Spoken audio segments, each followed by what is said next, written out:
Hay entrevistas que incomodan y algunas, muy pocas por fortuna, que degradan el oficio periodístico hasta convertirlo en una caricatura peligrosa.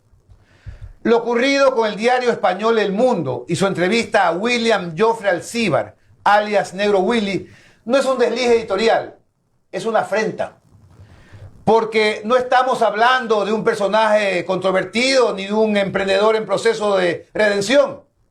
Estamos hablando de un individuo señalado por delitos graves: narcotráfico, sicariato, secuestro y delincuencia organizada.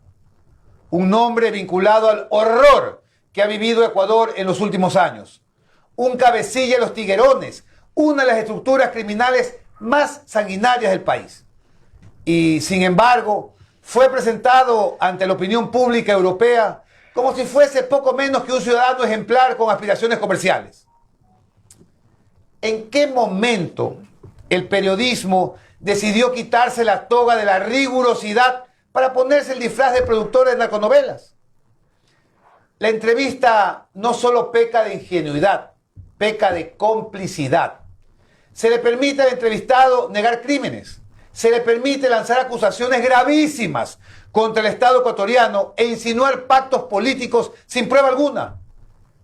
Y todo esto sin una sola pregunta incisiva, sin el más elemental filtro de veracidad, es decir, sin periodismo. Porque el periodismo no es un micrófono abierto para criminales. El periodismo es contexto, contraste y responsabilidad.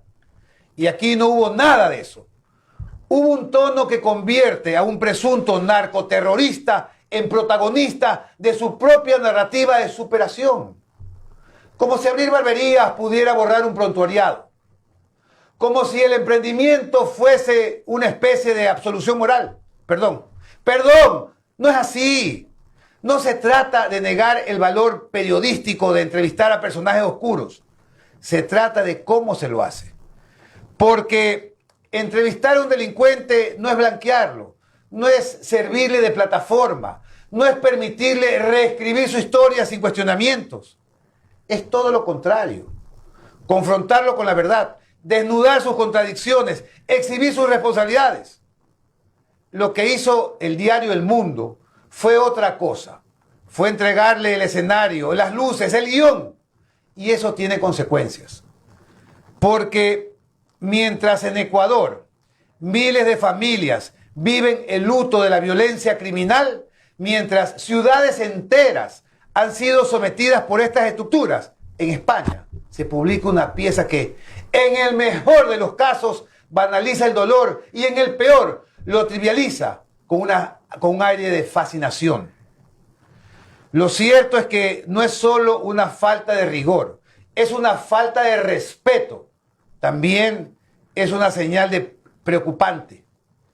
Si España empieza a convertirse en refugio cómodo para estos personajes, el problema deja de ser nuestro y se convierte en el de ellos.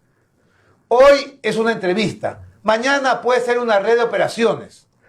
Entonces ya no será una historia lejana, será una realidad compartida. El periodismo tiene una misión clara y no es embellecer al crimen, es preguntar lo que nadie quiere responder, no amplificar relatos convenientes y, sobre todo, recordar que detrás de cada nombre, como Negro Willy, hay víctimas reales, historias truncadas y un país que todavía intenta ponerse de pie. En fin, cuando olvidamos eso, el periodismo deja de ser un servicio público y se convierte peligrosamente en propaganda del delito.